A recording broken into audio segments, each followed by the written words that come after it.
Hello students, in this video we are going to learn about standard 7th science unit 1 light page number 21 சரியா?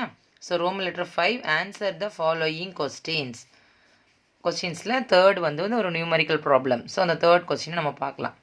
So first question நல்லா கவனிச்சுக்கலாம் பாருங்க. A person is looking at the image of a tree in a mirror is placed 3.5 meter. ஒரு person இருக்கிறாரு, அவர் எதை பார்த்துட்டே இருக்கிறாராம், மிரரை பார்த்துட்டு இருக்கிறாராம். அந்த மிரரில் எதை பார்க்குறாரு, ட்ரீயை பார்க்குறாரு. ஓகேவா, அதனால ஞாபகம் வச்சுக்கணும். Is placed 3.5 metre in front of him. ஓகேவா, ஸோ பாருங்கள், அதை வந்து நான் உங்களுக்கு பிக்டோரியலாக போட்டு காட்டுறேன் பாருங்கள். ஒரு பர்சன் இருக்கிறார். ஓகே, இதுதான் ஒரு பர்சன், ஞாபகம் வச்சுக்கோங்க.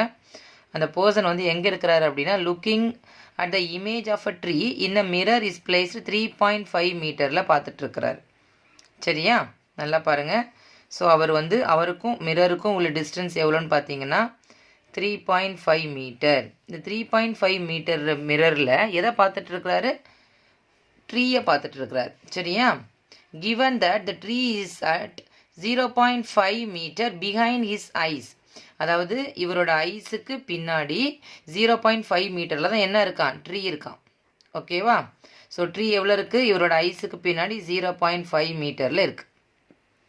ஓகேவா, என்ன கேட்டிருக்காங்க question, behind his eyes find the distance between the image of a tree and his eyes. இவரோட ஐஸுக்கும் அந்த ட்ரீயோட இமேஜ் ஃபார்ம் ஆகும்ல, இது நமக்கு ஆப்ஜெக்ட். உங்களுக்கு தெரியும் மிரரோட ப்ராப்பர்ட்டிஸ் வந்து equal distance between the object and the image. அதாவது மிரருக்கும் ஆப்ஜெக்டுக்குள்ள டிஸ்டன்ஸும் மிரருக்கும் இமேஜுக்குள்ள டிஸ்டன்ஸ் எப்படி இருக்குமா, ஈக்குவலாக இருக்குமா. ஸோ அப்போ பார்த்தீங்கன்னா இங்கே டோட்டலாக பார்த்தீங்கன்னா நமக்கு 4 மீட்டர் ஆயிடுச்சு. 3.5 + 0.5 4 மீட்டர். அதாவது ஆப்ஜெக்ட்டுக்கும் அந்த மிரருக்கும். அப்போ இமேஜ் எவ்வளோ டிஸ்டன்ஸில் ஃபார்ம் ஆகும், 4 மீட்டர் டிஸ்டன்ஸில் தான் நமக்கு இமேஜும் ஃபார்ம் ஆகும். Is it clear children? இது புரியுதா உங்களுக்கு? ஏன் 4 மீட்டரில் ஃபார்ம் ஆகுதுன்னா ஈக்குவல் டிஸ்டன்ஸில் தான் நமக்கு இமேஜ் ஃபார்ம் ஆகும். ஈக்குவல் டிஸ்டன்ஸில் ஃபார்ம் ஆகும், சேம் சைஸ்லேயும் ஃபார்ம் ஆகும். ஓகேவா, ஸோ அப்போ இது 4 மீட்டர்னால் இதுவும் எவ்வளோ டிஸ்டன்ஸில் தான் நமக்கு ஃபார்ம் ஆகும், 4 மீட்டரில் தான் ஃபார்ம் ஆகும். இது மட்டும் தெரிஞ்சுக்கோங்க. திருப்பி நான் சொல்கிறேன் பாருங்கள். ஒரு பர்சன் மிரரை பார்க்குறாரு, மிரரில் ட்ரீயை பார்க்குறாரு. அவரோட டிஸ்டன்ஸ் எவ்வளோனா 3.5 மீட்டர். ஆனால் மிரர் எப்படி இருக்கான், பிஹைண்ட் ஹிஸ் ஐஸ், அவரோட ஐஸுக்கு பின்னாடி 0.5 மீட்டரில் இருக்குது.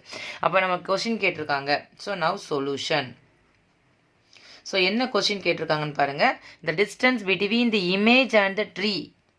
நல்லா பாருங்கள், இமேஜ் ஆஃப் த ட்ரீயும் அண்ட் ஹிஸ் ஐஸ், இவரோட ஐஸுக்கும் இந்த இமேஜோட டிஸ்டன்ஸு கேட்டிருக்காங்க. So distance between the image of a tree and his eyes. பாருங்கள், இதான் ட்ரீ. ஓகே, எவ்வளோ 4 மீட்டர். அவரோட ஐஸ் எவ்வளோ இருக்குது, மிரர்லேருந்து இங்கே 3.5 மீட்டர் இருக்குது. கரெக்டாக? ஸோ இப்போ நம்ம ரெண்டையும் டோட்டல் பண்ணால் நல்ல ஆன்சர் கிடைக்கிது. 4 + 3.5. ஸோ 4 ஹோல் நம்பர் 3.5 நம்ம ஆட் பண்ணும்போது we will get 7.5 மீட்டர் டிஸ்டன்ஸில் கிடைக்கும். ஓகேவா, ஸோ ஃபஸ்ட்டு ஒன்றுக்கு நம்ம ஆன்சர் கண்டுபிடிச்சிடும் 7.5 மீட்டர். அப்புறம் இன்னொன்று கேட்டிருக்காங்க பாருங்கள், what are the needed to see an object. எதெல்லாம் வேணும் பார்க்குறதுக்கு. ஸோ இந்த ஆப்ஜெக்டை உனக்கு பார்க்கணுன்னா ஃபஸ்ட்டு அந்த ஆப்ஜெக்ட் வேணும். It's tree. அதை எதில் பார்க்குறோம், நம்ம மிரரில் பார்க்குறோம். So mirror is also needed. And யார் பார்க்குறா, எ பர்சன். கரெக்டா? ஸோ இந்த திங்ஸ்லாம் இருந்ததுன்னா நம்மளால் என்ன பண்ண முடியும், இதனோட இமேஜை பார்க்க முடியும். Can you understand children? So அந்த கொஸ்டினை மட்டும் நல்லா புரிஞ்சுக்கிட்டிங்கன்னா இந்த ஆன்சர் வந்து நம்ம ஈஸியாக கண்டுபிடிச்சிடலாம். Okay, thank you.